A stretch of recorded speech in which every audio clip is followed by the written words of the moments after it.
Hello students, this is the fourth lecture of optics and in this lecture we'll start with reflection from a plane surface. Okay, तो हमने already lecture number 3 तक complete कर लिया है optics का। आज हम स्टार्ट कर रहे हैं लेक्चर नंबर 4 से। In this lecture let's start with reflection from a plane surface. एक प्लेन सरफेस से रिफ्लेक्शन कैसे होता है वो आज हम इस लेक्चर में देखने वाले। वैसे और भी कुछ ये देखिए यहाँ पे देखेंगे, एब्सोल्यूट रिफ्रैक्टिव इंडेक्स ये देखने वाले हैं और relation between refractive index and velocity of light. ये 3 क्वेश्चन हमको आज इस लेक्चर नंबर 4 में कंप्लीट करना है। Okay, so let's start.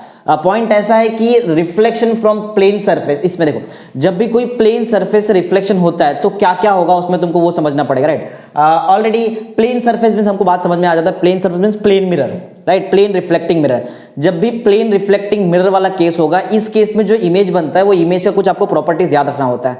जैसे कि प्रॉपर्टी, सबसे पहला प्रॉपर्टी है कि जो इमेज बनेगा प्लेन रिफ्लेक्टिंग सरफेस से वो इमेज होता है वर्चुअल, राइट। वो इमेज कैसे होता है? वर्चुअल होता है। सेकंड, वो होता है लैटरली इन्वर्टेड। देखो यहाँ पे लिखा हुआ भी रहेगा। देखो पहली बात तो जो रिफ्लेक्टिंग सरफेस जो इमेज बनेगा वो होगा वर्चुअल, राइट। फिर वो क्या होगा? वो होगा लैटरली इन्वर्टेड, उल्टा हो जाता है, राइट। और जो इमेज का साइज होता है वो इमेज का साइज ऑब्जेक्ट के साइज से मैच होता है। इसलिए यहाँ पे मैंने एक और चीज लिखा, देखो सेम साइज। कुछ पॉइंट, टोटल 5 पैरामीटर्स आपको यहाँ पे समझना पड़ेगा। सबसे पहला है कि जो प्लेन रिफ्लेक्टिंग सरफेस से जो भी इमेज बनता है वो इमेज होता है वर्चुअल। सेकेंड, वो होता है लैटरली इन्वर्टेड। थर्ड, वो इमेज का जो साइज होता है that size is equal to the size of the object, right. ये तीसरा पॉइंट है।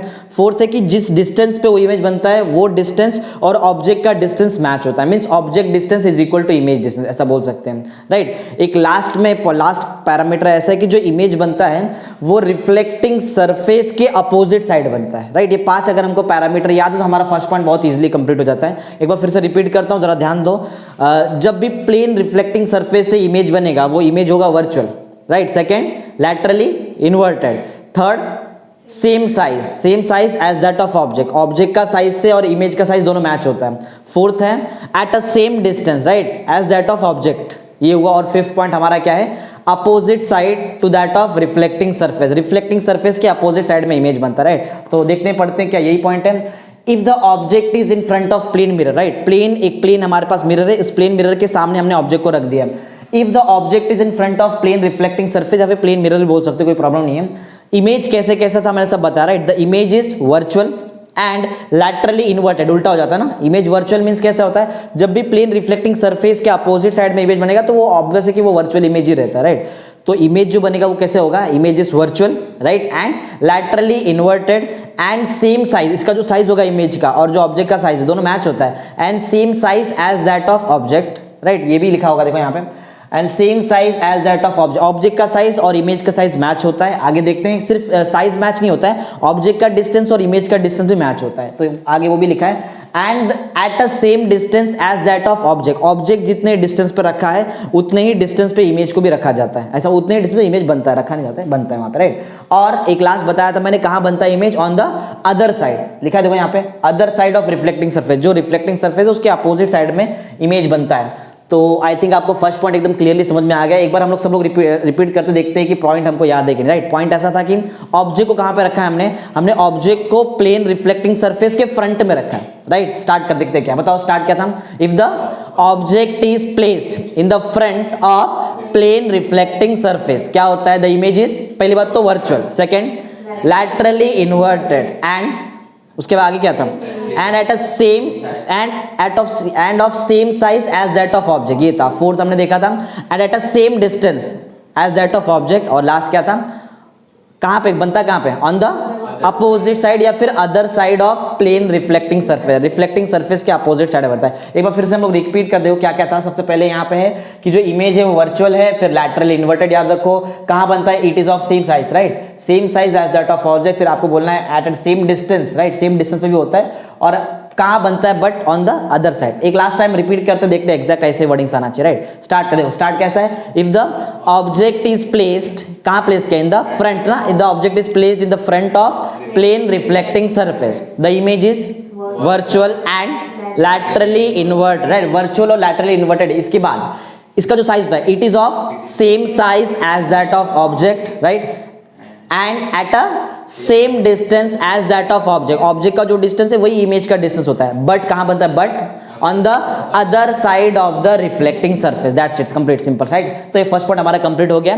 सेकंड पॉइंट देखते हैं फटाफट जल्दी, एकदम इजी कंटेंट, इसके लिए जल्दी कर देंगे। देखो सेकंड पॉइंट ऐसा है कि समझो हम कोई बैंक पे खड़े, राइट, बैंक मींस क्या होता है, समझो कोई स्टिल वाटर बॉडी हमारे पास, स्टिल वाटर बॉडी मींस कुछ भी हो सकता है, पॉन्ड ले लो, राइट, लेक ले लो, ऐसा जिसमें वाटर स्टेशनरी हो, ऐसा कुछ लॉजिक, राइट। तो अगर कोई स्टेशनरी वाटर है मींस वो स्टिल वाटर बॉडी है और उसके हम लोग बराबर एकदम बाउंड्री पे खड़े, बैंक पे, मतलब समझो यहाँ से स्टिल वाटर बॉडी स्टार्ट होता है, यहाँ से लेक स्टार्ट होता है और मैं यहाँ पर खड़ा हुआ, ऐसा।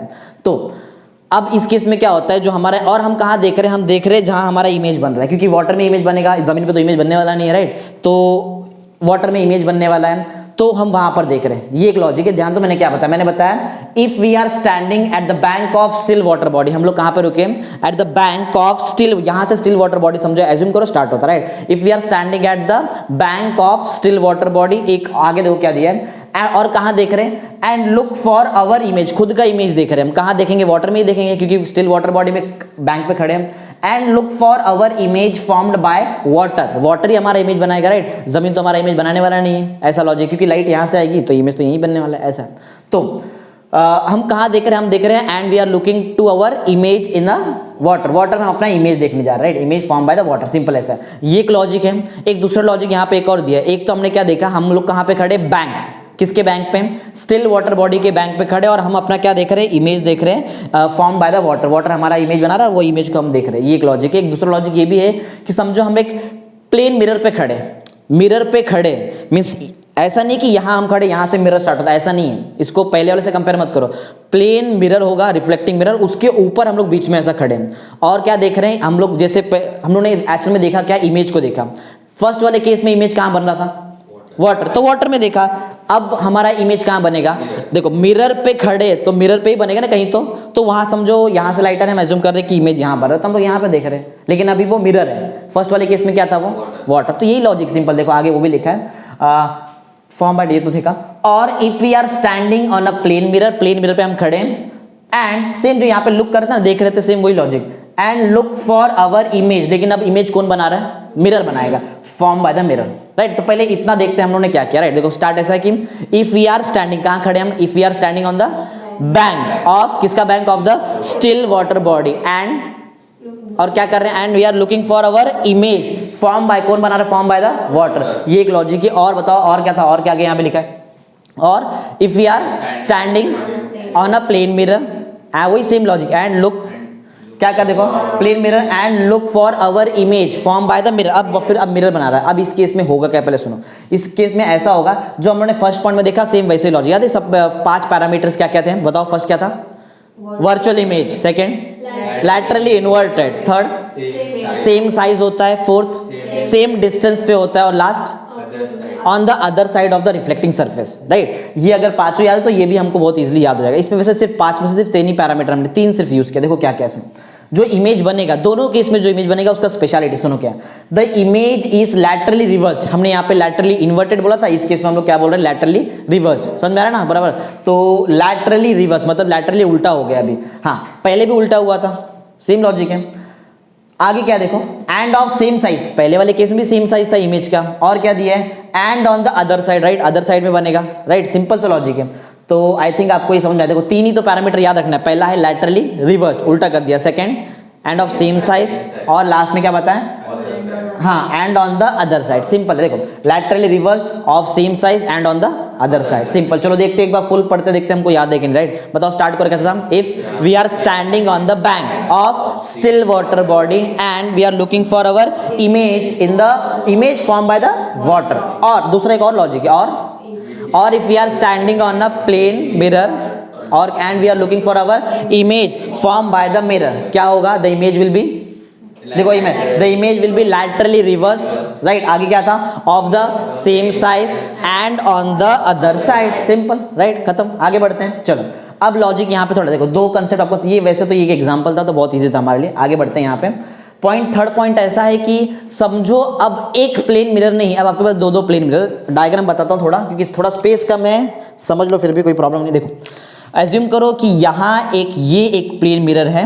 और ये एक प्लेन मिरर है। The angle between this two plane mirror is theta, right. ये थीटा, ये दो प्लेन मिरर के बीच में एंगल है। एंड यहाँ पर हमने एक ऑब्जेक्ट को रख दिया, राइट। एक ऑब्जेक्ट को हमने समझो यहाँ पर रख दिया, ये एक ऑब्जेक्ट हमने रखा, ये बॉक्स हमारा एक ऑब्जेक्ट है समझो। अब ये ऑब्जेक्ट का कितना इमेज बनेगा वो हमको देखना है, राइट। इतना तो कंफर्म है कि एक इमेज तो नहीं बनेगा क्योंकि मिरर ही दो है, तो एक से ज्यादा इमेज बनने वाला, राइट।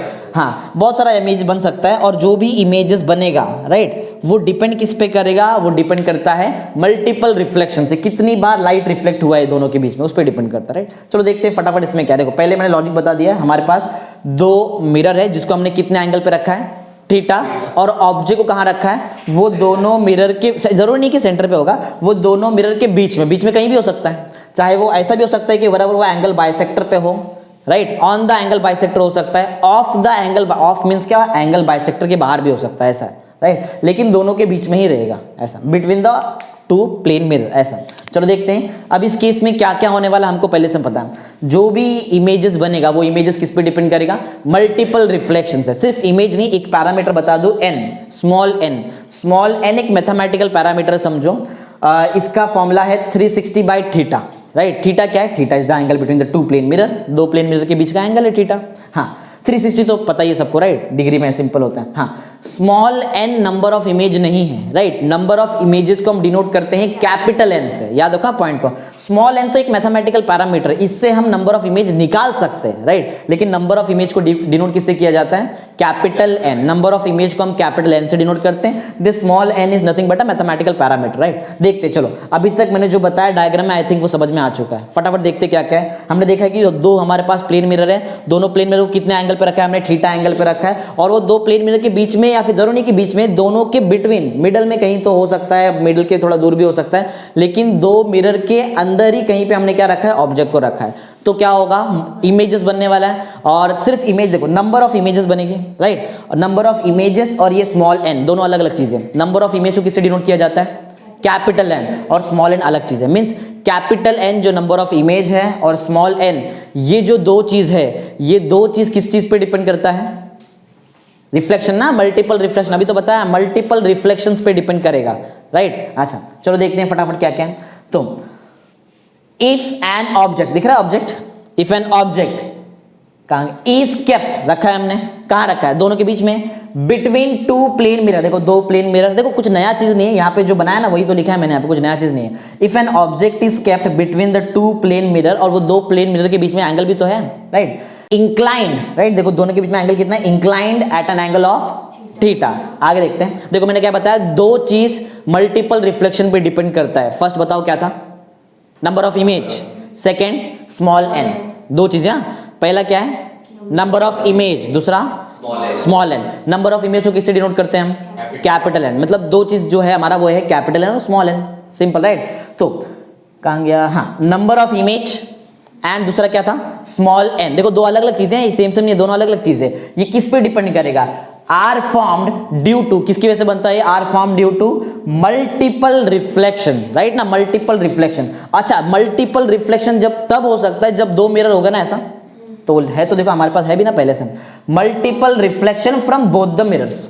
समझा इतना पार्ट, इसके आगे मैं थोड़ा अलग बताता हूं, पहले इतना समझ लो क्या हुआ। देखो हमने क्या किया है, हमने एक ऑब्जेक्ट, अब यहां स्टेटमेंट में ध्यान मत दो, अब डायग्राम में ध्यान दो। If an object is kept, right, between the two plane mirror inclined at an angle of theta, right. इसके बाद हमने क्या देखा, दो चीज, राइट। पहला क्या था, नंबर ऑफ इमेज, और दूसरा क्या था, स्मॉल एन, राइट। डिपेंड किस पे डिपेंड करता है, या फिर बोल सकते हो फॉर्म्ड ड्यू टू, किसकी वजह से बनता है बताओ, form due to multiple reflection by, किसकी वजह से बताओ, बाय बोथ द सरफेसेस। इतना हमको समझ में आया। इसके आगे देखते, देखो अब इसके आगे ऐसा है कि एग्जैक्ट कितना नंबर ऑफ इमेजेस बनता है वो हमको देखना है, एग्जैक्टली, राइट। जो एग्जैक्टली नंबर ऑफ, देखो एक बात चीज बता दूं यहाँ पे, अगर मैं डायग्राम से समझा दूं तो ये चीज हमको यहाँ पे आ जाए। देखो एग्जैक्टली जो नंबर ऑफ इमेजेस बनता है ना, इसको बोलते हैं number of image, capital N.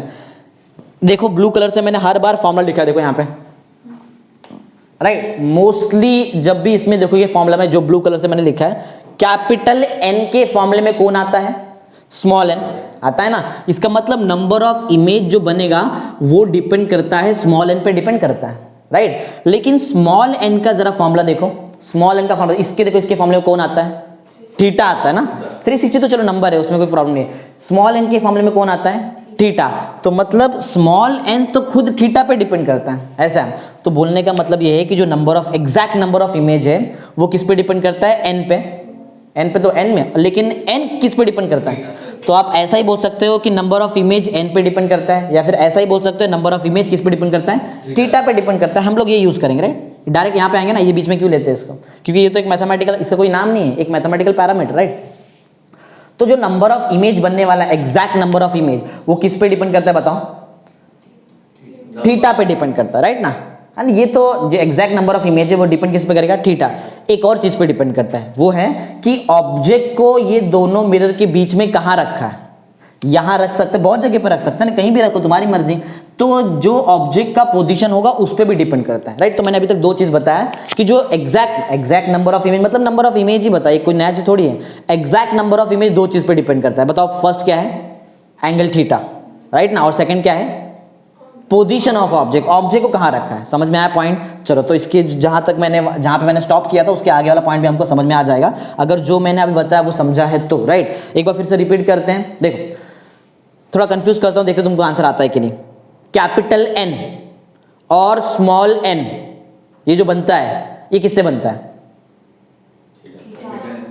Due to multiple reflection. मैंने क्या देखो, मैंने बताया था कैपिटल एन मतलब नंबर ऑफ इमेज, ये बताया ना, और दूसरा क्या था, small n, are formed due to multiple reflection. ये चीज अलग है, और जो अभी हम लोग पढ़ने जा रहे हैं वो अलग है। अभी जो पढ़ने जा रहे हैं वो सुनो, अभी जो पढ़ने जा रहे हैं वो है exact number of image means capital N. Capital N बताओ कौन से दो पैरामीटर पे डिपेंड करता है। फर्स्ट क्या था, फर्स्ट डायरेक्ट स्मॉल एन पे क्यों, डायरेक्ट आओ ना, वहां पे थीटा पे डिपेंड करता है, राइट। जो कैपिटल एन है वो डिपेंड करता है theta means angle between the two plane mirror. Second किस पे डिपेंड करता है, पोजीशन ऑफ ऑब्जेक्ट। अभी समझा, एक बार फिर से देखते, याद है कि नहीं बताओ। नंबर ऑफ इमेज और स्मॉल एन किससे फॉर्म होता है बताओ, मल्टीपल रिफ्लेक्शन। अभी हमको समझ में आ गया, राइट। और जो कैपिटल एन है वो डिपेंड किस पे करता है, पहला थीटा मतलब angle between the two plane mirror, और एंड सेकंड क्या था, पोजीशन ऑफ ऑब्जेक्ट। याद हो गया, देखो वही तो लिखा है मैंने, देखो कहां गया, हाँ। Exact number of image depends on angle between the mirror. Angle between the mirror मतलब क्या, थीटा, बताया ना पहले। एंड एक और चीज था ना, and where exactly the object is kept. Where exactly the object is kept, इसका मतलब क्या है, पोजीशन ऑफ ऑब्जेक्ट। सेम ही बात हुआ ना, जरूर थोड़ी कि एग्जैक्ट हमको ये वर्ड याद आएगा एग्जाम में, हमको मतलब समझ में आएगा तो एग्जाम में खुद से लिख सकते हैं, कोई प्रॉब्लम नहीं। तो आई थिंक पॉइंट नंबर 3 भी हमको समझ में आ गया, राइट। आगे बढ़ते हैं। समझ में आ रहा है सबको क्या क्या किया हम लोग ने। यहाँ के 5 पैरामीटर्स याद है, क्या क्या मैंने बताया था, बताओ क्या क्या था। फर्स्ट वर्चुअल इमेज, फिर laterally inverted, same size same distance, और एक लास्ट क्या था, on the opposite side of the reflecting surface. Second part भी हमको याद है कहाँ खड़े थे हम लोग, bank of the still water body, और कहाँ देख रहे थे, इमेज को देख रहे थे, राइट। कैसा था बताओ इमेज, नहीं ये केस में था इमेज लैटरली रिवर्स्ड, उल्टा हो गया था, राइट। सेकंड सेम साइज और अदर साइड देखा था, राइट। यही केस हमारा प्लेन मिरर के ऊपर खड़े रहेंगे तो भी ऐसे ही होता है, राइट। सेम। फिर पॉइंट नंबर 3 में हमने क्या देखा कि जो ऑब्जेक्ट हम रखा, हमने क्या किया, हमने एक ऑब्जेक्ट को रखा है दो मिरर के बीच में, जिसके बीच में एंगल कितना है, थीटा, राइट। ये देखा। फिर हमने देखा कि जो दो मेन पैरामीटर है वो फॉर्म कैसे होता है। हमने देखा कैपिटल एन और स्मॉल एन किसके वजह से फॉर्म होता है, बाय मल्टीपल रिफ्लेक्शन। फिर हमने आगे देखा कि जो एग्जैक्ट नंबर ऑफ इमेज है वो किस चीज पे डिपेंड करता है, वो दो चीज पे डिपेंड करता है। फर्स्ट बताओ क्या था, angle theta between the to mirrors, और सेकंड क्या था, पोजीशन ऑफ ऑब्जेक्ट बोलो, या फिर बोल सकते हैं exactly where the object is kept. अपने मन से बनाओ, कोई प्रॉब्लम नहीं है, राइट। चलो हमको पॉइंट नंबर 3 तक एकदम एग्जैक्टली याद है। आगे बढ़ते हैं। पॉइंट नंबर 4 क्या है, देखो अब यहां तक तो हमारा थ्योरी खत्म हो गया, मैथमेटिक्स यूज करने को बहुत इजी मैथमेटिक्स है।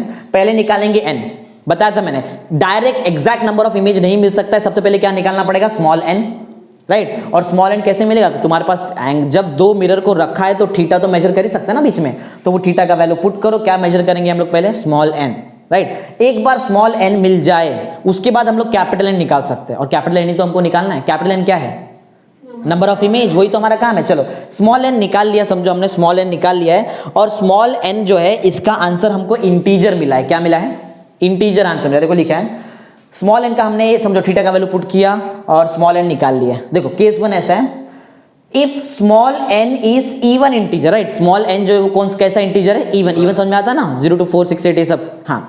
अगर स्मॉल एन एक इवन इंटीजर है और ऑब्जेक्ट को आपने दो मिरर के बीच में कहीं भी रखा है, तो जो आपका नंबर ऑफ इमेज फॉर्म बनेगा, जो नंबर ऑफ इमेज बनेगा उसका फॉर्मूला होता है n-1, राइट। एक एग्जांपल से सिखाता हूं, समझो। एज्यूम करो कि आपका जो, इसको एक काम करो 360 जो है इसको आप एक काम करो, चलो देखते हैं कि जो दो हमारा मिरर था, हमारा दो मिरर, उसको हमने 90 डिग्री पर रख दिया है, मीन्स थीटा का आंसर कितना हो जाएगा 90 पे पुट करते हैं।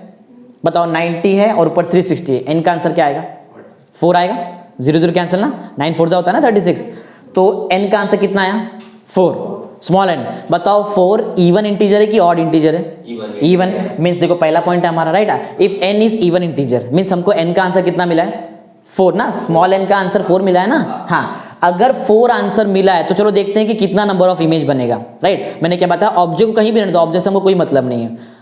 अगर स्मॉल n का आंसर 4 है तो बताओ नंबर ऑफ इमेज कितना बनेगा 3 n-1, देखो मालूम पड़ गया, सिंपल है ना पॉइंट। चलो देखते हैं, इफ n इज अ कौन सा इंटीजर, इवन इंटीजर, तो कैपिटल N का फॉर्मूला क्या होगा n-1।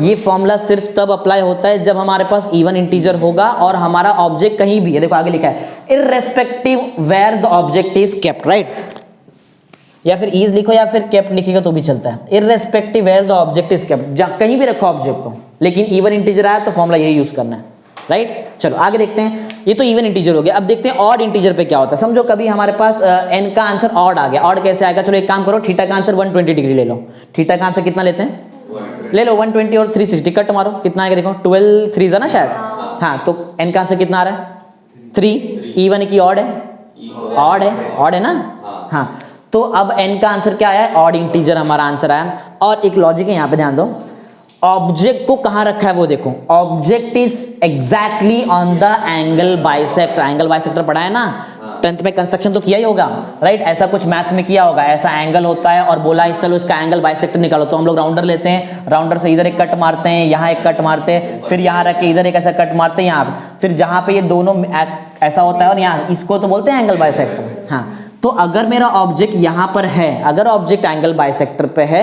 और n का आंसर क्या आया है ऑड आया है ना, ऑड इंटीजर आंसर आया, तो फॉर्मूला जो हमको नंबर ऑफ इमेज का लगेगा वही सेम फॉर्मूला जो हमने ऊपर अप्लाई किया था, फॉर्मूला देखो क्या है n-1, देखो फिर से फॉर्मूला क्या है हमारा n-1। बताओ इस केस में कितना इमेज आने वाला है 2, अरे n का आंसर कितना था 3 था ना, 3-1 तो कैपिटल N का आंसर 2, समझना है, सिंपल याद रखो। हाँ ये सिर्फ फॉर्मूला तब अप्लाई होगा जब आपका ऑब्जेक्ट कहां पर है ऑन द एंगल बाइसेक्टर, तो ही पॉसिबल है, अदरवाइज पॉसिबल नहीं। ओके चलो आगे बढ़ते हैं। तो हमने देख लिया, दो कंसेप्ट देखा है हमने, जहां पे फर्स्ट वाले केस में हमारे पास इवन इंटीजर था, ऑब्जेक्ट कहीं भी रहने दो, सेकंड वाले केस में हमारा ऑड इंटीजर था और ऑब्जेक्ट एग्जैक्टली कहां पर है ऑन द, ये है ऑन द एंगल बाइसेक्टर। एक और होता है of angle bisector, of means angle bisector पे नहीं है, देखो ऑन मतलब क्या है एंगल बाइसेक्टर के ऊपर है, ये OF वाला ऑफ नहीं है, OFF वाला ऑफ है राइट। तो ये एंगल बाइसेक्टर पे अगर इमेज समझो, एंगल बाइसेक्टर पे अगर आपका ऑब्जेक्ट नहीं है लेकिन अभी भी आपका आंसर क्या आ रहा है ऑड इंटीजर आंसर आ रहा है राइट। तो इस केस में नंबर ऑफ इमेज की, चलो वही सेम लॉजिक फिर से लेते हैं। क्या था हमारा, हाँ चलो n का आंसर हमको बताओ पहले कितना मिला था 3 मिला था ना यहाँ पे सेकंड वाले केस में, ऑड इंटीजर है, n का आंसर ऑड इंटीजर है, और इस केस में मैंने ऑब्जेक्ट को एंगल बाइसेक्टर पे नहीं रखा है, कहीं और रखा है। बताओ इस केस में ये फॉर्मूला के हिसाब से कितना इमेज बनेगा 3, अरे स्मॉल n क्या था 3 था, तो कैपिटल N का आंसर कितना आएगा, समझ गया, हो गया। चलो आगे बढ़ते हैं।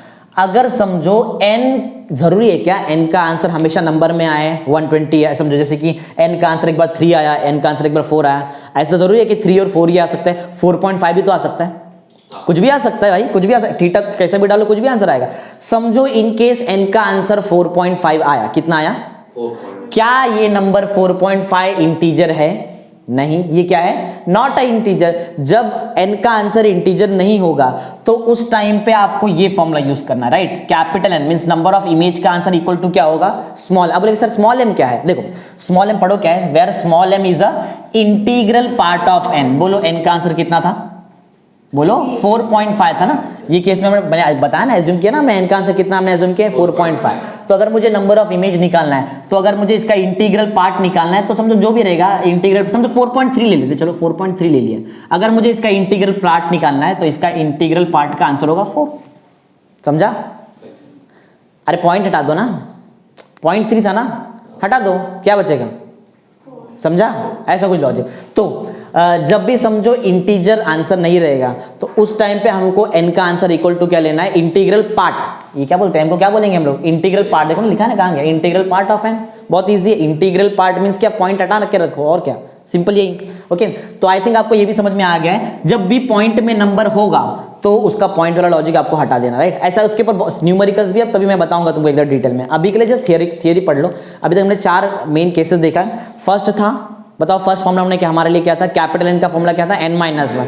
इस केस में n का, स्मॉल n का आंसर कैसा रहता है, इवन इंटीजर, और ऑब्जेक्ट कहाँ पे है कि कहीं भी हो सकता है। सेकेंड पॉइंट में हमने देखा कि n का, स्मॉल n का आंसर अभी क्या है, ऑड इंटीजर, और ऑब्जेक्ट किधर है, on the angle bisector, formula वही सेम।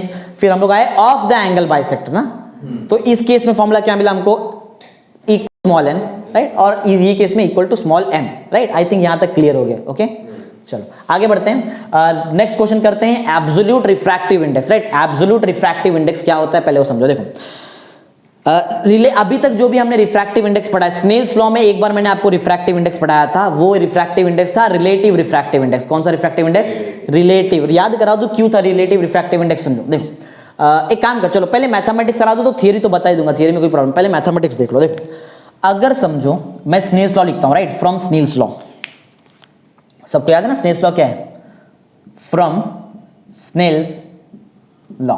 स्नेल्स लॉ हमने लेक्चर नंबर 2 में आई थिंक कराया, राइट, मैंने लेक्चर नंबर 2 में आपको कराया था स्नेल्स लॉ क्या है। ओके, स्नेल्स लॉ क्या होती है, ऑलरेडी 10th में भी देखा तुम, right. Refractive index of second medium with respect to first medium is equal to sine i by sine r. बोलो अब नहीं देखा है 10th में, देखा था ना, फॉर्मूला था ना 10th में, फॉर्मूला था ये। इसको ऐसा भी लिखा जा सकता है, तुम इसको ऐसा भी लिख सकते हो, right. Refractive index of second medium with respect, दोनों का मतलब एक ही है। इसको हम लोग कैसे पढ़ेंगे, refractive index of second medium with respect to first medium. इसको भी कैसे पढ़ेंगे, सेम वही लॉजिक है, refractive index of second medium with respect to first medium, simple. चलो हाँ, इसका अगर मैं देखो, मैं ऐसा हॉरिजॉन्टली कर रहा हूं क्योंकि मुझे स्पेस का कमी है। जब तुम लोग बुक में करोगे तो इसको वर्टिकली ऐसा डाउन करना है, कभी भी मैथमेटिक्स वर्टिकली डाउनवर्ड करते हैं ऐसा। चलो अब मैं दोनों में से कोई तो एक यूज करूं, बोलो ईटा यूज करूं कि म्यू यूज करूं।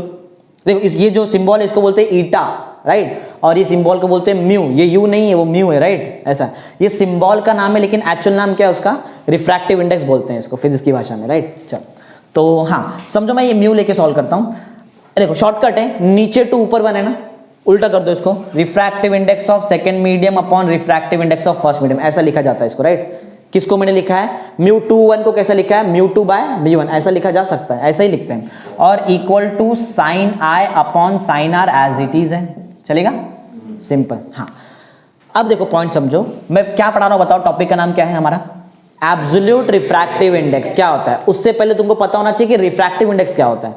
ये दिख रहा है म्यू, ये दिख रहा है ईटा, इसको बोलते हैं रिफ्रैक्टिव इंडेक्स। क्या बोलते हैं, रिफ्रैक्टिव इंडेक्स। अच्छा अगर मैं बोलूं म्यू 2 1 तो इसका भी एक नाम है, इसको हम लोग बोलते हैं रिलेटिव रिफ्रैक्टिव इंडेक्स। क्या बोलते हैं, देखो 3 अलग अलग नाम है। एक है सिर्फ रिफ्रैक्टिव इंडेक्स, अगर सिर्फ तुमको कहीं पे म्यू दिखाई देता है तो तुम उसको क्या बोलोगे, रिफ्रैक्टिव इंडेक्स। या फिर ईटा दिखाई देता है तो उसको क्या बोलोगे, रिफ्रैक्टिव इंडेक्स। वही अगर मैं 2 1 लिख दूं तो बन जाएगा रिलेटिव रिफ्रैक्टिव इंडेक्स, राइट। ये क्या बन जाएगा, रिलेटिव रिफ्रैक्टिव। देखो अभी तक मैंने 2 चीज सिखाया, मैंने अभी तक क्वेश्चन पे आया नहीं मैं कि एब्सोल्यूट रिफ्रैक्टिव इंडेक्स क्या है, मैंने सिर्फ 2 चीज बताया, एक रिफ्रैक्टिव इंडेक्स और कौन सा refractive index, relative refractive index. अब देखो मैं तुमको सिखाता हूं एब्सोल्यूट रिफ्रैक्टिव इंडेक्स क्या हो। देखो ये 2 और 1 क्या है, ये मीडियम होगा ना, 2 1 क्या है, मीडियम है। अगर समझो if first medium is air, first medium क्या है हमारा, अगर मैं फर्स्ट मीडियम को क्या लेता हूं, फर्स्ट मीडियम इज एयर। अगर मैं फर्स्ट मीडियम को एयर ले लूं, देखो अब बोलेंगे sir first medium second medium means क्या, देखो सिंपल सा लॉजिक है, ये स्नेल्स लॉ रिफ्रैक्शन में यूज होता है ना, पता है ना सबको रिफ्रैक्शन। चलो डायग्राम बना के बता दूं, डायग्राम से देखो तो समझो ये ग्लास लैब है, 10th में किया तो होगा ना, ग्लास लैब का एक्सपेरिमेंट, वो पिन होता है वहां पे ऐसा करते हैं और एक साइड से देखते हैं, लाइंस वगैरह बनाते हैं ऐसा।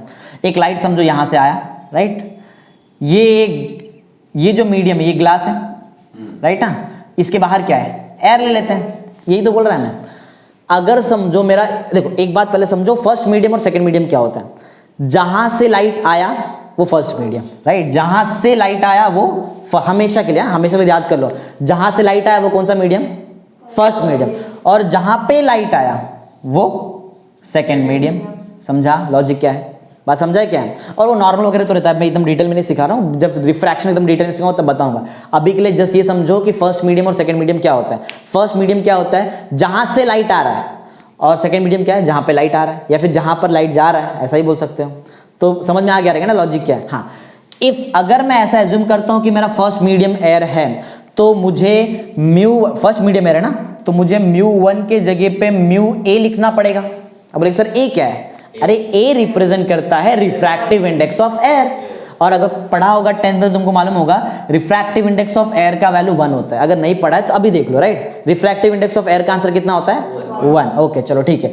तो एक काम मतलब करना क्या है, मुझे इस फॉर्मूला को अब अपडेट करना है, और μ1 नहीं लिखने वाला हूं मैं, μ1 के जगह पे क्या लिखूंगा, μa। लेकिन μa का भी हमारे पास आंसर है, क्या आंसर है, 1। तो डायरेक्ट क्या मैं μ1 के जगह पे 1 लिख सकता हूं, लिख सकते हैं, चलेगा। चलो लिखते हैं, तो μ1 के जगह पे 1 लिखते हैं। चलो, तो ये फॉर्मूला में अगर मैं μ1 के जगह पे μ लिखता हूं, देखो ये अब इसको रब कर देता हूं कि उसका काम खत्म हो गया। तो अब हम μ1 के जगह पे क्या लिखने वाले हैं, 1। अच्छा एक बात बताओ, μ1 के जगह पे 1 लिखेंगे, क्या डिनोमिनेटर में कभी मैथ्स में 1 लिखा है क्या, वो डिनोमिनेटर थोड़ी 1 लिखा जाता है। एक्चुअल में समझ में आ रहा है मैं क्या बता रहा हूं, मैथ से ये सिंपल, μ1 का आंसर 1 है, लेकिन डिनोमिनेटर में 1 लिखे कोई मतलब नहीं होता है। तो क्या मैं डायरेक्ट ऐसा लिख सकता हूं, μ2 ऊपर जो बचा ये is equal to sin i by sin r, चलेगा? चलेगा, हाँ।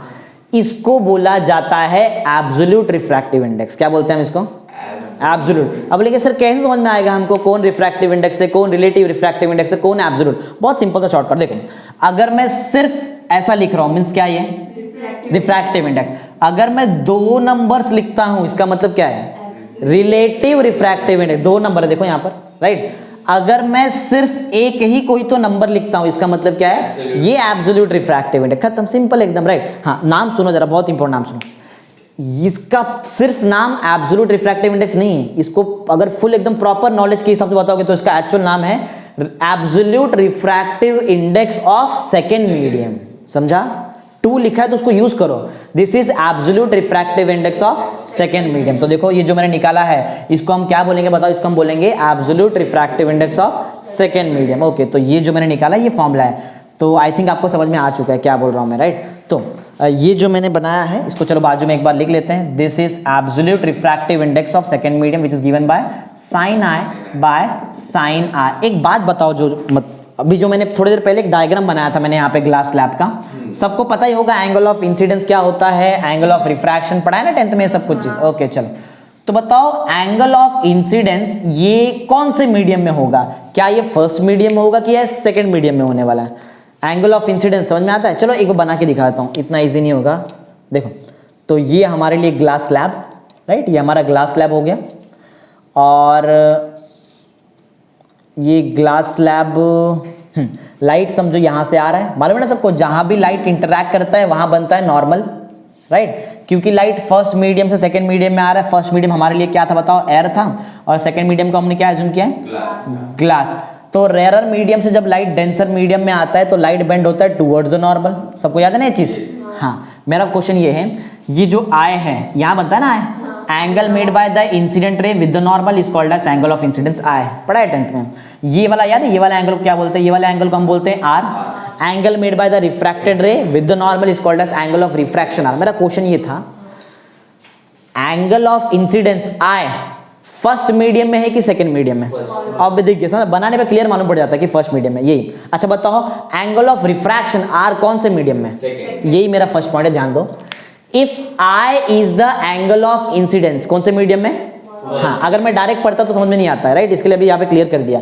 If i is the angle of incidence in the first medium, and दूसरा क्या बताओ, and r is the angle of refraction कौन से मीडियम, इन सेकेंड मीडियम। तो ये यार इसको क्या बोलते हैं, बताया था ना अभी, ये देन μ21 और η21 इज कॉल्ड रिलेटिव, बताया था ना नाम, इसको बोलते हैं हम रिलेटिव रिफ्रैक्टिव इंडेक्स। आगे बढ़ते हैं। हाँ, मैंने यही बताया कि एब्सोल्यूट रिफ्रैक्टिव इंडेक्स कब आता है, कब आता है, जब मेरा दोनों में से कोई तो एक मीडियम अगर एयर बन जाएगा तो क्या हो जाएगा, हमारे पास एब्सोल्यूट रिफ्रैक्टिव इंडेक्स आ जाएगा। पढ़ो क्या, इफ, और मोस्टली हमने फर्स्ट मीडियम को लिया ना हमारे केस में, if first medium is air और वैक्यूम समझ में आता है, वैक्यूम और एयर एक ही बात होता है, एक ही बात मतलब कि इसका प्रॉपर्टी सेम होता है, एक ही बात नहीं है, राइट। वैक्यूम मीन्स वहां पर कुछ भी नहीं है, और एयर मीन्स एयर में तो गैसेस होता है, राइट, ऐसा। तो अगर फर्स्ट मीडियम मेरा एयर है या फिर क्या है, वैक्यूम, तो जो रिलेटिव रिफ्रैक्टिव इंडेक्स था मेरे पास, ये रिलेटिव रिफ्रैक्टिव इंडेक्स किस में कन्वर्ट हो जाता है, एब्सोल्यूट रिफ्रैक्टिव इंडेक्स ना, देखो ना 1 थोड़ी लिखा है मैंने वहां पे, तो देखो पढ़ो क्या है, if first medium is air और vacuum then relative refractive index is called, क्या बोलेंगे हम उसको, एब्सोल्यूट रिफ्रैक्टिव इंडेक्स। लेकिन कौन सी मीडियम का, सेकेंड ना, अगर फर्स्ट मीडियम को एयर लिया है तो एब्सोल्यूट रिफ्रैक्टिव इंडेक्स क्या होगा, सेकेंड मीडियम का होने वाला, राइट। और मैथमेटिक्स तो समझा ही दिया मैंने तुमको यहाँ पे। चलो आगे देखते हैं। अब एक लॉजिक समझो, कभी भी कुछ भी कर लो हमेशा, चलो तो एक काम करते हैं, ये पॉइंट का आंसर मैं तुमसे निकालता हूं। देखो ये μ2, ये मेरा मेन फॉर्मूला, राइट, ये मेरा मेन फॉर्मूला है। थोड़ा पीछे आओ यहाँ पर, μ2 by μ1 is equal to sine i by sine i. थोड़ा बहुत मैथ्स लगाओ, दिमाग लगाओ और बताओ आंसर क्या है। μ2, देखो इतना तो कंफर्म है कि μ1 का बताओ वैल्यू कितना है, 1, μ1 का वैल्यू 1 है। μ1 का वैल्यू अगर 1 है तो बताओ μ2 का वैल्यू 1 से बड़ा होगा कि छोटा होने वाला है, ऑब्वियस है, नीचे तो 1 है ना, और यहाँ पे जो भी रहेगा 1 से बड़ा ही आंसर आएगा, तो वही लिखा, देखो पढ़ो क्या है, the absolute refractive index is always greater than, absolute की बात कर रहा हूं मैं, एब्सोल्यूट मतलब इसकी बात कर रहा हूं। लेकिन अगर हाँ, लेकिन रिलेटिव रिफ्रैक्टिव इंडेक्स रहेगा तो बताओ उसका वैल्यू कैसा रहेगा, रिलेटिव रिफ्रैक्टिव इंडेक्स वो ज्यादा भी हो सकता है और कम भी हो सकता है, बात समझ में आया, okay. So let's start with relation between refractive index and velocity of light, okay. तो अब देखो ये जो टॉपिक्स है, ये जो भी मैं यहाँ पे करा रहा हूँ, ये तुम्हारा टेक्स्ट बुक से एक्स्ट्रा भी टॉपिक्स हैं। यहाँ पे सिर्फ मैं तुम्हारा स्टेट बोर्ड का नहीं करा रहा हूँ, ये मैंने जो टॉपिक लिया ये MHTCT का है, राइट, MHTCT नीट JW वाला टॉपिक है, ये भी वैसे ही टॉपिक है, मतलब दोनों मिक्स करा रहा हूँ मैं तुमको, ऐसा समझो, ओके। तो हाँ, स्टार्ट करते क्वेश्चन नंबर 9 से, पढ़ लो जरा क्वेश्चन क्या है, रिलेशन बिटवीन क्या है, refractive index and velocity of light. ये दो चीज का हमको क्या निकालना है, रिलेशन बिटवीन मींस एक फॉर्मूला बनाना है, उस फॉर्मूले में क्या क्या आना चाहिए, रिफ्रैक्टिव इंडेक्स आना चाहिए और क्या आना चाहिए, वेलोसिटी ऑफ लाइट। एक बार रिकैप करा दूं फटाफट जल्दी जल्दी, यहाँ पे जो मैंने अभी कराया था, वैसे स्नेल्स लॉ आना चाहिए, बस स्नेल्स लॉ आ जाए तो बहुत सारा मैथमेटिक्स यहाँ बहुत इजीली हो जाता है। एक बार रिपीट करते हैं, स्नेल्स लॉ क्या, देखो स्नेल्स लॉ क्या बोलता है, देखो ये डायग्राम याद है ना सबको, 10th में किया था हमने ये डायग्राम, हाँ। तो ये डायग्राम के हिसाब से आई, देखो आई को क्या बोलते हैं बताओ, i is called as angle of incidence, पढ़ा ना 10th में, दिस स्मॉल आर एंगल, याद है स्मॉल आर, इसको क्या बोलते हैं हम, एंगल ऑफ रिफ्रैक्शन, ओके। अब देखो फर्स्ट मीडियम क्या है हमारा, एयर, सेकेंड मीडियम क्या है, ग्लास है, अच्छा ठीक है। इसके लिए हमने 10th में स्नेल्स लॉ पढ़ा था, राइट, वो क्या है मैं बता दूं एक बार, देखो यही तो है जो मैंने ऐसा लिखा है, थोड़ा एग्जैक्टली लिखता हूं, देखो राइट, ऐसा बोलते हैं ना, याद है ना ऐसा कुछ, is equal to sine i upon sine r, ये है स्नेल्स लॉ, ये बेसिकली स्नेल्स लॉ। अगर मैं स्नेल्स लॉ का स्टेटमेंट बताऊं तो सुन लो एक बार स्टेटमेंट क्या है, ये क्या है, ये डिवाइड है ना, divide means ratio, right, the ratio of, right, किसका रेशो बताओ, साइन, साइन ऊपर है, अच्छा साइन के अंदर जो एंगल आया है उसका नाम क्या है, एंगल ऑफ इंसिडेंस, नीचे क्या है, साइन वापस है, अच्छा साइन का वापस एंगल क्या है, एंगल ऑफ रिफ्रैक्शन, आई को बोलते हैं हम लोग angle of incidence and r is called as angle of refraction. पता है, देखो ये सब चीज समझो तो स्टेटमेंट समझो, ऐसा नहीं समझेगा, पहले समझो, sign angle of incidence, sign angle of refraction, अच्छा इसको क्या बोलते हैं, इसको बोलते हैं हम लोग रिफ्रैक्टिव इंडेक्स, राइट, क्या बोलते हैं हम इसको, हाँ रिफ्रैक्टिव इंडेक्स किसका, सेकेंड मीडियम का, रिफ्रैक्टिव इंडेक्स ऑफ, लेकिन किसके हिसाब से, refractive index of second medium with respect to first medium. पहले बात को समझो फिर मैं स्टेटमेंट एक बहुत इजीली बता दूं, सुना ध्यान से फिर से एक बार, न्यूमरेटर बताओ क्या है,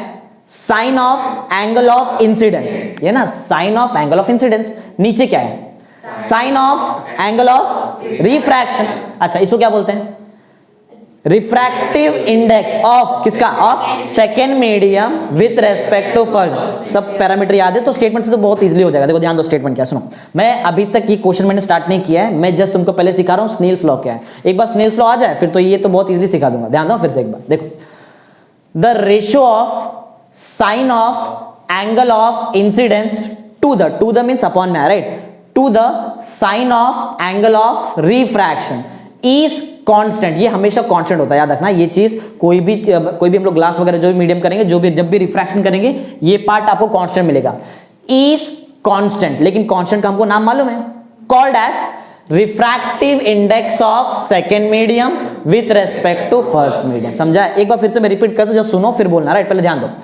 मैं क्या सिखा रहा हूं, बताओ क्या टॉपिक सिखा रहा हूं मैं तुमको, स्नेल्स लॉ। ध्यान दो, the ratio of sine of angle of incidence to the sine of angle of refraction is constant called as refractive index of second medium with respect to first medium. एकदम easy, right? बोल सकते एक बार try करेंगे। चलो slow जाना, आगे भागो मत, स्टार्ट करो, बोलो the ratio of sine of angle of incidence to the sine of angle of refraction is constant called as refractive index of second medium with respect to first medium. समझ में आया? चलो अब रुको, इतना ही स्टेटमेंट नहीं, और भी इसमें बहुत कुछ है। सुनो, ये फॉर्मूला कब अप्लाई होता है? जब दो मीडियम इन्वॉल्व है, राइट है? तो स्टार्ट ऐसा करना पड़ता है, for a given pair of medium, pair समझा था, PAIR जोड़ी, पेयर ना, हाँ, for a given pair of medium the ratio of sine of angle of incidence to the sine of angle of refraction is constant called as refractive index of second medium with respect to first। मेरे बोलने का मतलब सिर्फ इतना ही है, starting में थोड़ा सा स्टेटमेंट ऐड करो। स्टेटमेंट क्या था? For a given pair of medium, याद रहेगा? बोलो क्या बताओ? For a given pair of medium, simple. अब पूरा बोलेंगे एक साथ, पूरा सब कुछ बोलेंगे, स्टार्ट से, फॉर से लेके पूरा एंड तक, फर्स्ट मीडियम तक आए। चलो स्टार्ट करो। For a given pair of medium क्या होता है? द रेशियो ऑफ क्या? Sine of angle of incidence to the sine of angle of refraction is constant called as refractive index of second medium with respect to first medium. समझा? एकदम हो गया, याद हो गया हमको तो स्नेल्स लॉ। समझा? चलो वो हो गया, तो हमने ऑलरेडी करा दिया है। ये हर बार बहुत जगह पे देखो, अभी ये क्वेश्चन में यूज हुआ है, यहां भी यूज होने वाला है ऐसा, इसलिए वो आना बहुत जरूरी था, इसके लिए मैंने बता दिया। चलो अब स्टार्ट करते हैं पॉइंट। क्वेश्चन हमारा देखो, हमारा क्वेश्चन है relation between refractive index and velocity of light. एक बात पहले समझ लो, अलग अलग मीडियम में लाइट का वेलोसिटी अलग अलग होता है। समझ में आया? मीन्स बोलने का मतलब क्या है, अगर मीडियम चेंज होगा वेलोसिटी लाइट का चेंज हो जाता है। जैसे कि एग्जांपल, अभी हम लोग कहां पे? अभी हम लोग एयर में, तो अगर मैं यहां से एक लेजर लाइट मारता हूं, तो वो लेजर लाइट, जो भी लेजर से जो भी लाइट निकलेगा, उसका जो वेलोसिटी एयर में होगा, सेम वही वेलोसिटी वाटर में नहीं होता है, क्योंकि वाटर अलग मीडियम है, एयर अलग मीडियम है, ग्लास एक अलग मीडियम है। मीडियम चेंज करो, क्या चेंज होगा? लाइट का वेलोसिटी। बात समझ में आया? For a different medium the velocity of light is different. समझ में आ रहा? समझो मतलब, बाकी तो इधर सिखा दूंगा क्या है मतलब। समझा क्या बताया मैंने बताया ये अभी तक कि अगर मीडियम चेंज होता है तो लाइट का क्या चेंज होगा? वेलोसिटी। पढ़ते हैं, ध्यान दो। Light travels with different velocity, मैंने अभी तो बताया अलग अलग वेलोसिटी होता है, लेकिन कंडीशन है अलग अलग कब होता है? अलग अलग मीडियम में अलग अलग होता है ना। हाँ ध्यान दो, light travels with different velocity in different medium, यही तो बताया ना मैंने, अलग अलग मीडियम में अलग अलग वेलोसिटी। समझ में आया पॉइंट? बोलो क्या था बताऊं? Light travels with different velocity in different medium. देख के नहीं बोलने का, समझ में आना चाहिए, राइट? ऐसा है पॉइंट, समझा है? बोलो फिर से, बोलो क्या था बताऊं? Light travels with different velocity in different medium. समझा है? आगे बढ़ते हैं, चलो आगे बढ़ते हैं। आगे पॉइंट क्या है देखो, चलो एक काम करते हैं, देखते हैं कि लाइट का सबसे ज्यादा वेलोसिटी कहां पे होता है और कब कहां पे होता है। सबसे कम तो नहीं बता पाऊंगा क्योंकि एग्जैक्ट अभी तक हम लोग मीडियम में किया नहीं, लेकिन सबसे ज्यादा वेलोसिटी कहां पे बता सकता हूं। देखो, लाइट का जो सबसे मैक्सिमम वेलोसिटी होता है वो होता है एयर में, राइट? या फिर तुम लोग वैक्यूम भी बोल सकते हैं, एयर और वैक्यूम, याद रहेगा point. Maximum velocity of light कहां पे होता है? एयर और वैक्यूम। बोले सर एयर और वैक्यूम में, चलो ठीक है, माना कि वहां पे वेलोसिटी ज्यादा रहता है, मैक्सिमम रहता है, ज्यादा मींस मैक्सिमम, सबसे ज्यादा। तो बाकी मीडियम के लिए क्या होगा? बाकी मीडियम जैसे कि ग्लास ले लो, लाइक ग्लास ले लो, वाटर ले लो, डायमंड ले लो, अलग ये मीडियम के लिए क्या होता है? ये मीडियम में भी लाइट का वेलोसिटी होता है, लेकिन क्या ज्यादा होगा, मैक्सिमम होगा? नहीं, कम रहने वाला। तो मेरा दो ही पॉइंट मेरा बोलने का मतलब है, मैक्सिमम वेलोसिटी ऑफ लाइट कहां पे होता है? एयर और वैक्यूम। और बाकी मीडियम में क्या होगा? कम होगा ना, right? And for other medium its velocity is less. अच्छा, किस मतलब किसके कंपैरिजन में लेस? लेस एयर के कंपैरिजन में ना, एयर में तो ज्यादा था ना। बात समझ में आया? फिर एक बार रिपीट कर दो, जरा ध्यान दो। मैक्सिमम वेलोसिटी ऑफ लाइट कहां पर है? एयर और वैक्यूम। और बाकी मीडियम में वेलोसिटी कैसा है? Less as compare to that of air और वैक्यूम, राइट ना। एयर या फिर वैक्यूम से कंपैरिजन किया जाए तो बाकी मीडियम में वेलोसिटी हमको कम मिलेगा, लेकिन एयर और वैक्यूम में मैक्सिमम वेलोसिटी। बात समझ? फर्स्ट पॉइंट याद है? बोलो जरा क्या था, बताओ। Light travels with different velocity in different medium. Snell's law बोलो जरा क्या था?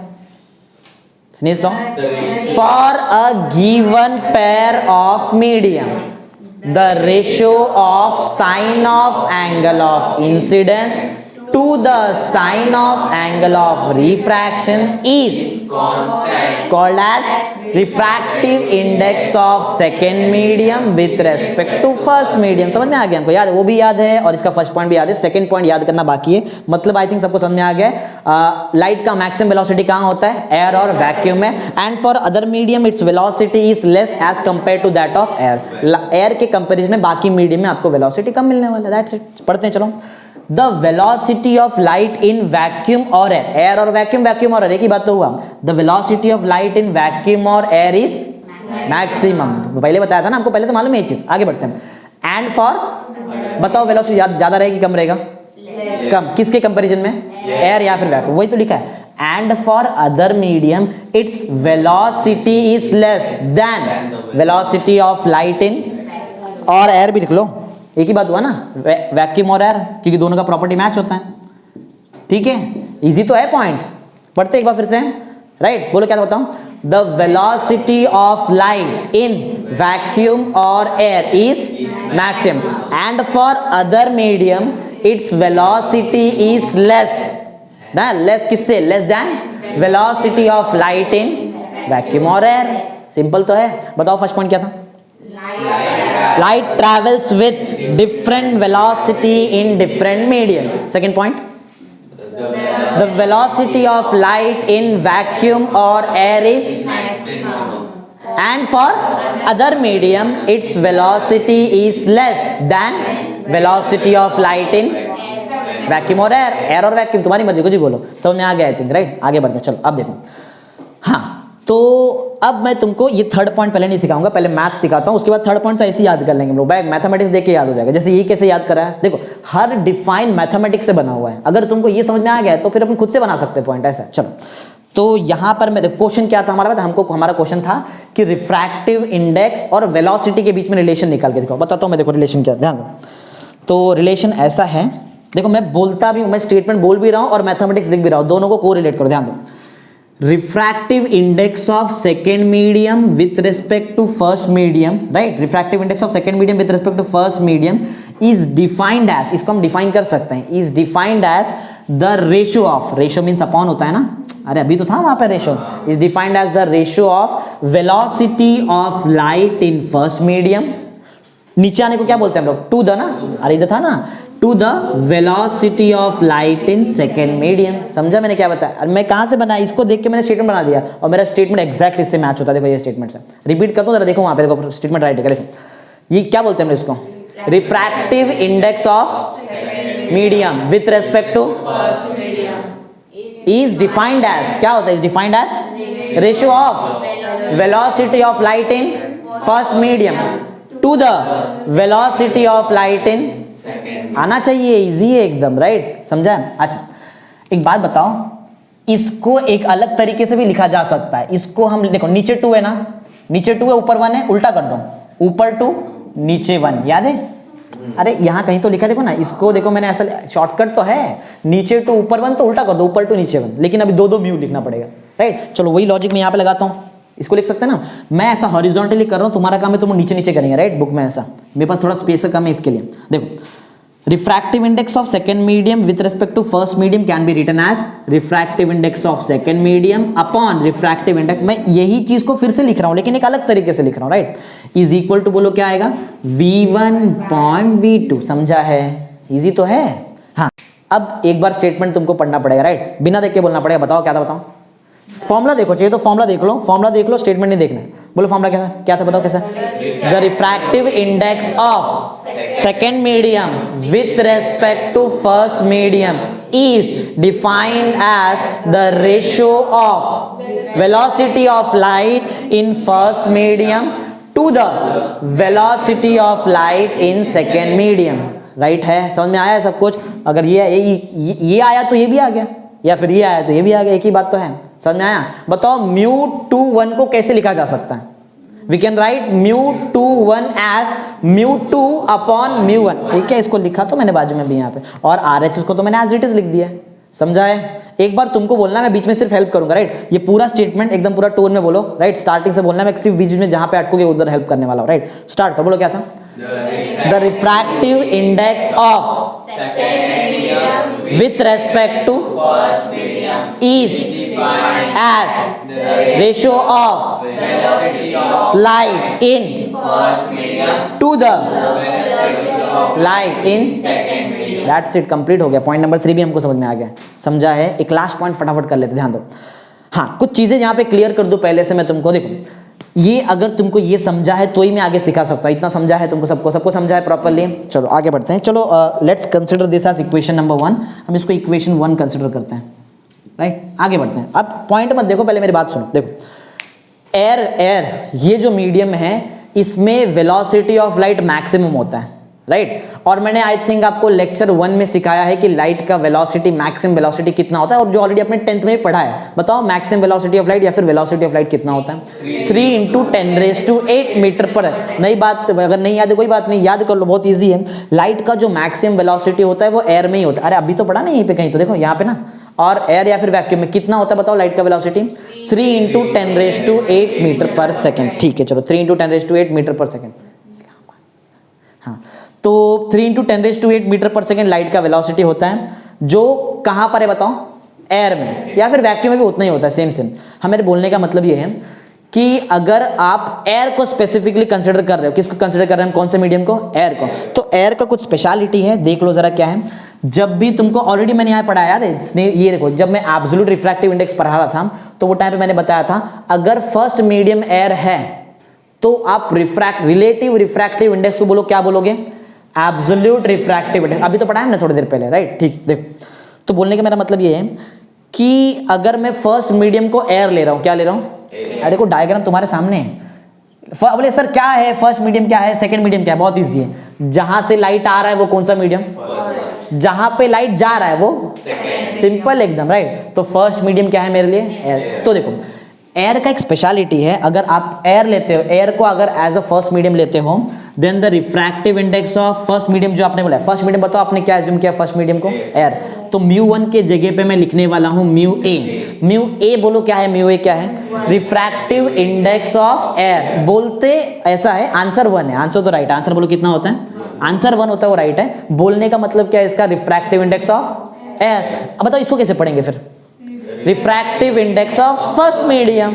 जैसे यहाँ पे एयर मीडियम थोड़ी बोलेंगे, एयर तो मीडियम खुद ही है ना, सिंपल। हाँ, तो अगर मैं एयर को एज अ फर्स्ट मीडियम लेता हूं तो आपका आंसर कितना होगा? 1, राइट। μ1 का आंसर 1, μ2 का आंसर 1 नहीं, किसका आंसर? μ1 का आंसर 1 होता है अगर आप एयर को फर्स्ट मीडियम लोगे तो। एक बात और समझो, जब भी आप एयर को एज अ फर्स्ट मीडियम ले रहे हो तो एयर में हमको ऑलरेडी लाइट का स्पीड पहले से पता है, राइट। मीन्स v1 का आंसर हमको पहले से पता है। अरे हमको मालूम है कि लाइट का एयर में वेलोसिटी कितना होता है। लाइट का जो एयर में वेलोसिटी होता है वो होता है 3 × 10⁸ मीटर। याद कर लो इसको, याद कर लो। और यही नंबर को हम डिनोट करते हैं c से। याद रखो c क्या है। अगर मैं c बोल दूं कहीं तो समझ जाना वो c क्या है? Velocity of light in air, जिसका वैल्यू कितना होता है? 3 × 10⁸ मीटर पर सेकेंड, राइट, जो लाइट का स्पीड है। चलो, तो ये दोनों चीज मैं इस फॉर्मूले में डालता हूं और देखता हूं मेरा आंसर क्या आता है। ध्यान देना। देखो, μ2 को मैं एज इट इज लिखने वाला हूं, लेकिन मेरे पास तो μ1 का वैल्यू रेडी है। μ1 का वैल्यू कितना है? 1। क्या डिनोमिनेटर में 1 लिखा जाता है? अगर मैं यहाँ पे 1 लिखूं कोई मतलब बनता है क्या इसका? नहीं, हटा देते ना फिर। लेकिन हमको मालूम है कि नीचे 1 है, राइट ना। और लिखते थोड़ी, मैथ्स में ऐसा नहीं लिखते हो क्या? तो जस्ट मैं ये फॉर्मूला को थोड़ा अपडेट कर रहा हूँ। μ1 का वैल्यू 1 था, मैंने 1 लिखा नहीं, 1 लिखने की जरूरत भी नहीं होती है। हाँ, इक्वल टू, बताओ v1 क्या है? v1 क्या है? हाँ, लेकिन इसको क्योंकि हम लोग फॉर्मूला बना रहे हैं तो नंबर नहीं आना चाहिए। v1 को मैं किसे डिनोट करूंगा? c से। हमको मालूम है c का आंसर कितना है? 3 × 10⁸। तो मैं v1 के जगह क्या लिखता हूँ? c। अच्छा, v2 के बारे में कुछ मालूम है क्या? नहीं, तो ऐसे एज इट इज छोड़ दो v2, राइट। ये फॉर्मूला बहुत ज़्यादा इंपॉर्टेंट फॉर्मूला, बहुत ज़्यादा इंपॉर्टेंट। देखो ये क्या है, इसका तुमको मतलब सिर्फ तब समझ में आएगा जब मैं तुमको न्यूमेरिकल्स कराऊंगा, राइट। लेकिन चलो अभी के लिए मैं तुमको बता दूं ये फॉर्मूला का इंपॉर्टेंस क्या है, बहुत ज़्यादा इंपॉर्टेंस है, राइट। ये फॉर्मूला समझो एक मैजिकल फॉर्मूला है, ऐसा है कि इससे हम क्या क्या निकाल सकते हैं पहले वो समझना। देखो ये तो हमारा ये दो आज का मेन मैथमेटिकल फॉर्मूला हमने इसमें बनाया। अब मैं तुमको लास्ट फॉर्मूले का बहुत एक इंपॉर्टेंस बताता हूँ कि क्या है उसका मतलब लास्ट फॉर्मूले का। देखो समझो तुमको एक मीडियम में कोई भी एक मीडियम ले लो, उस मीडियम में तुमको लाइट का वेलोसिटी चेक करना है, राइट। क्या करना है, लाइट का, हमको नहीं मालूम है कि कौन सा मीडियम, समझो एक नया मीडियम हमने डिस्कवर कर दिया, राइट। एक नया मीडियम डिस्कवर कर दिया और उस मीडियम में हमको चेक करना है कि लाइट कितने स्पीड से आगे जाता है। मेरा क्वेश्चन पहले समझो, क्वेश्चन क्या है। क्वेश्चन ऐसा है कि हमने एक नया मीडियम डिस्कवर कर लिया है और उस मीडियम में हमको क्या चेक करना है, लाइट का वेलोसिटी। तो कैसे चेक किया जाए, ये फॉर्मूले से हम चेक कर सकते हैं, राइट। ऐसा है, सोचो सिर्फ हमको एक ही चीज मालूम रहना चाहिए उस मीडियम के, जो मीडियम हमने डिस्कवर किया है उस मीडियम का अगर मुझे रिफ्रैक्टिव इंडेक्स पता है तो बहुत इजीली मैं उस मीडियम में लाइट का वेलोसिटी निकाल सकता हूं। क्यों? क्योंकि मुझे सी का आंसर तो पहले से पता है। अरे मैथ्स आता है ना इतना, सी के जगह पे सी का वैल्यू डाल देंगे। मैंने क्या बताया, उस मीडियम जो हमने डिस्कवर किया है उस मीडियम में क्या मालूम होना चाहिए हमको, रिफ्रैक्टिव इंडेक्स। तो मालूम होना चाहिए मतलब इसका वैल्यू रहेगा ना तुम्हारे पास, इसका वैल्यू पुट करो, सी तो हमको पहले से मालूम है, V2 का आंसर मिल जाएगा, मींस उस मीडियम में लाइट का स्पीड मिल जाएगा, राइट। समझ में आया बात क्या है। तो मैंने ये फॉर्मूला समझ में आया कहाँ यूज होता है। समझो कोई भी मीडियम में अगर आपको लाइट का स्पीड निकालना है तो सिर्फ एक काम करो, उस मीडियम का क्या निकाल के लेके आओ, रिफ्रैक्टिव इंडेक्स, और इधर लाके पुट कर दो, बस खत्म, आपको उस मीडियम का वेलोसिटी मिल जाएगा। कुछ मीडियम का वेलोसिटी मैं पहले से आपको बता दूं, एयर में 3 × 10⁸ मीटर पर सेकंड होता है। आई थिंक वाटर जो होता है उसमें 2 × 10 या ऐसा कुछ तो होता है, ग्लास में भी ऐसा कुछ। जैसे हम न्यूमेरिकल्स करेंगे ना, न्यूमेरिकल्स में तुमको एक एक चीज़ वहाँ पे ऐड कराते कराते जाऊँगा। एक 2 × 10⁸ मीटर पर सेकंड आता है, एक 1.5 भी आता है, बहुत कुछ अलग अलग मीडियम में आता है, सब धीरे धीरे मैं तुमको याद करा दूंगा, राइट। हाँ तो मेरे को लगता है ये पॉइंट आपको समझ में आ गया, पॉइंट क्या, राइट। चलो याद है मैंने ये फॉर्मूला बनाया कैसे, बोलो कैसे बनाया। इसमें मैंने दो एजम्पशंस किए। एजम्पशन मींस सिंपल सा लॉजिक है। मैंने फर्स्ट मीडियम को बोलो क्या ले लिया, एयर ले लिया, जिसकी वजह से मेरा μ1 इक्वल टू क्या हो गया, μa। देखो ना तो लिखा है μ1 इक्वल टू क्या हो गया, μa, और μa का वैल्यू हमको पहले से मालूम है। एयर का याद रखो, एयर का रिफ्रैक्टिव इंडेक्स 1 होता है, एयर में लाइट का स्पीड 3 × 10⁸ मीटर पर सेकंड होता है। समझा, ये सिंपल सा तो याद रखने का। तो मैंने यहाँ पे सिर्फ क्या अज्यूम किया, मैंने फर्स्ट मीडियम को एयर ले लिया, जिसकी वजह से मेरा μ1 का वैल्यू किससे इक्वेट हो गया, μa, और μa का आंसर कितना मिला हमको 1, मतलब μ1 का वैल्यू 1। मैंने यहाँ पे μ1 के जगह पे 1 डाल दिया और 1 लिखने की जरूरत नहीं पड़ती है। फिर हमने आगे देखा, अरे कि v1 जो है, v1 को मैंने एयर लिया है ना, 1 मेरा एयर है, और एयर में लाइट का स्पीड हमको मालूम है 3 × 10⁸ मीटर पर सेकंड, लेकिन नंबर नहीं लिखते, उसके पे हमने क्या लिख दिया, सी समझ लो। सी जब भी मैं आगे लिखूंगा, सी का मतलब क्या होगा, वेलोसिटी ऑफ लाइट किधर, एयर, और वैक्यूम भी बोल सकते हैं, वैक्यूम भी उतना ही होता है, राइट। तो मैंने डायरेक्ट सी लिख दिया और नीचे का V2 एज इट इज खत्म। अब पढ़ लो पॉइंट 4 पढ़ो, क्या देखो, if the first medium is vacuum और एयर, लिया तो है मैंने फर्स्ट मीडियम को एयर या और वैक्यूम, तो क्या होता है, the refractive index is called absolute. ये तो मैंने पहले यहाँ पे सिखाया था, अभी भी याद रख लो, अगर फर्स्ट मीडियम हमारा एयर है तो जो रिफ्रैक्टिव इंडेक्स बनेगा इसको हम लोग क्या बोलेंगे, एब्सोल्यूट रिफ्रैक्टिव इंडेक्स, राइट। एक बार तुमको बता दूं कि refractive index, absolute refractive index, relative refractive index क्या होता है, देखो, राइट, ध्यान देना, बहुत इंपॉर्टेंट चीज बता रहा हूं। लास्ट, अगर समझो ये ऐसा कुछ दिखाई देता है, क्या बोलेंगे बताओ इसको हम, रिफ्रैक्टिव इंडेक्स, राइट, ओके। अगर मैं ऐसा लिख रहा हूं तो बोलो इसको क्या बोलेंगे हम लोग, रिलेटिव रिफ्रैक्टिव इंडेक्स, राइट। अगर सिर्फ मैं एक ही नंबर ऐसा कुछ लिखता हूं तो एब्सोल्यूट रिफ्रैक्टिव इंडेक्स। ये क्या है, एब्सोल्यूट रिफ्रैक्ट, इसके लिए तो देखो स्टेटमेंट में आया ना, एब्सोल्यूट रिफ्रैक्टिव इंडेक्स, समझा है, एकदम easy. Refractive index, absolute refractive index और रिलेटिव रिफ्रैक्टिव इंडेक्स, सॉरी उल्टा, refractive index, relative refractive index और एब्सोल्यूट रिफ्रैक्टिव। चलो अब इससे एक और फॉर्मूला बना देते हैं बाजू में, ध्यान दो।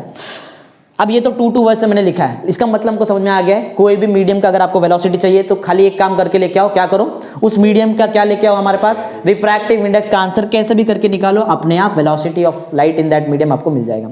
अच्छा, इसी को मैं ऐसा भी लिख सकता हूँ, ये 2 हटा दो, refractive index of any medium, ध्यान दो मैं क्या बोल रहा हूँ, सुनो, refractive index of any medium, मैं नंबर नहीं लिख रहा हूं अभी, refractive index of any medium is equal to velocity of light in air और वैक्यूम अपॉन, या फिर बोल सकते हो to the velocity of light in that medium, अभी बोलेंगे सर दैट मतलब क्या, ध्यान फिर से सुनो, रिफ्रैक्टिव इंडेक्स ऑफ लाइट, ये refractive index of medium, right, refractive index of medium is equal to velocity of light in air और vacuum upon velocity of light in that medium. ये वाला मीडियम और ये वाला, ये जो अलग अलग मीडियम है क्या, देखो ना नंबर एक ही तो है वो दोनों, समझा, ऐसा है। तो जो मीडियम का, अगर देखो उल्टा भी बोल सकते हैं हम लोग, अगर आपको कोई मीडियम का रिफ्रैक्टिव इंडेक्स चाहिए तो एक काम करके लेके आओ, उस मीडियम से लाइट का वेलोसिटी लेके आओ निकाल के, बस इधर पुट कर दो, आंसर मिल जाएगा। सिंपल तो है। तो आई थिंक प्रॉपर्ली समझ में आ गया क्या क्या पढ़ाया मैंने। ओके, तो एक बार हम लोग क्विक रिकैप करते हैं कि आज हमने क्या क्या किया इसमें। क्वेश्चन नंबर 9 तो अभी किया है ऑलरेडी, क्वेश्चन नंबर 8 और 7 हमने कंप्लीट कर दिया। ओके, चलो देखते हैं फटाफट एक बार क्विक रिकैप मारते हैं, देखते हैं सबको याद है कि नहीं, राइट। देखो चलो, तो सबसे पहले हमने किया reflection from a plane surface. Plane surface से आज हमने ये कंप्लीट किया, reflection from a plane surface. अच्छा, जब हमने फर्स्ट पॉइंट में, याद है, एक बार मैं रिकैप कराता हूं, देखकर ध्यान दो क्या था। फर्स्ट पॉइंट में क्या लिखा है, एक हमारे पास प्लेन रिफ्लेक्टिंग सरफेस है हमारे पास, इसके फ्रंट में हमने क्या रख दिया, एक ऑब्जेक्ट, राइट। तो इससे जो इमेज बनेगा वो इमेज सामने होगा कि पीछे होने वाला है, पीछे, राइट। ये जो इमेज है इसका 5 प्रॉपर्टीज मैंने बताया, बता, ये जो इमेज, ये इमेज है मिरर के पीछे इमेज बनता है, तो बताओ 5 प्रॉपर्टीज क्या क्या था, एक एक बोलना है। फर्स्ट बताओ क्या था, वर्चुअल इमेज, राइट, वो इमेज कहां गया, वर्चुअल होना चाहिए। सेकेंड, वो क्या होता है, लैटरली उल्टा, जैसा ऑब्जेक्ट था इसका उल्टा इमेज यहां बनता है, इसको बोलते हैं हम लैटरली इन्वर्टेड। थर्ड बोलो क्या था, हाँ, जो इमेज का साइज है और जो ऑब्जेक्ट का साइज है दोनों मैच होता है, same size as that of object, right. और फोर्थ बताओ क्या था, सेम डिस्टेंस, मींस मिरर से, याद है बीच में मिरर होता है, एक मिरर है, यहां ऑब्जेक्ट है, यहां इमेज, राइट। इमेज जितने डिस्टेंस पे बन रहा है, इमेज उतने डिस्टेंस पे बनेगा जितने डिस्टेंस पे आपने ऑब्जेक्ट को रखा है, राइट, ऐसा है। ये फोर्थ था। बताओ फिफ्थ क्या था, हाँ, ये रिफ्लेक्टिंग सरफेस है ना, लाइट ऐसा आएगा यहां से जाएगा, लेकिन जो इमेज बना है वो तो पीछे बना है, on the opposite side of the reflecting surface. 5 चीजें फटाफट एक बार क्या बोलते हो। फर्स्ट क्या था बताओ, virtual. Second, laterally inverted. Third, same size. फिर एट अ सेम डिस्टेंस। और fifth, opposite side of the reflecting surface. थोड़ा स्पीड में कर रहे हैं क्योंकि ऑलरेडी हमने कंप्लीट कर लिया है चीज को, राइट, इसके लिए। तो फर्स्ट पॉइंट ये था। सेकंड पॉइंट में मैंने, याद है क्या बताया, मैंने बताया कि हम लोग कहां पे खड़े हैं, बैंक पे खड़े हैं, bank of the still water body. मैं जैसे बोल रहा हूं पढ़ते भी रहो साथ में, राइट, ऐसा। हम लोग कहां पे, we are standing at the bank of the still water. Still water body means एक ऐसा वाटर बॉडी जहां पर पानी रुका हुआ है, स्थिर पानी, राइट, ऐसा है। और हम लोग क्या देख रहे हैं, हम लोग हमारा इमेज को पानी में देखेंगे ना, जमीन पे थोड़ी इमेज बनने वाला है, यहाँ पे पानी में इमेज बनेगा। तो and we are looking to our image form by the water, ये लिखा देखो। If we are standing at the bank, bank मतलब बराबर किनारा पे रुके, राइट, ऐसा। If we are standing at the bank of still water body, वो कुछ भी हो सकता है, लेक हो सकता है, पॉन्ड हो सकता है। एंड क्या कर रहे हैं हम लोग, देख रहे हैं ना, हम देख रहे हैं, किसको देख रहे हैं, हम लोग हमारा इमेज को देख रहे हैं, राइट। और किसमें, जो हम लोग हमारा इमेज देख रहे हैं वो इमेज किसने बनाया, वाटर है, क्योंकि वाटर में बनाया ना image. And look for our image form by the water, right. ये एक और लॉजिक है, ये समझ में आया क्या बताया मैंने। हम लोग कहां पे खड़े, on the bank, right, bank पे खड़े और कर क्या रहे हैं, अपना इमेज देख रहे हैं। कहां देख रहे हैं, पानी में देख रहे हैं, इन द वो फॉर्म बाय द वाटर। ये एक लॉजिक है। दूसरा लॉजिक ये कि हम लोग एक प्लेन मिरर के ऊपर खड़े, समझो ये जो जमीन है वो प्लेन मिरर है, राइट, इसके ऊपर हम लोग यहाँ पे बीच में ऐसा खड़े हैं और लाइट ऐसा कुछ आ रहा है। सेम लॉजिक ऐसे। अभी क्या देखो, और इफ वी आर स्टैंडिंग, पढ़ते भी रहो, if we are standing on a plane mirror ना, मतलब प्लेन मिरर नीचे उसके ऊपर खड़े।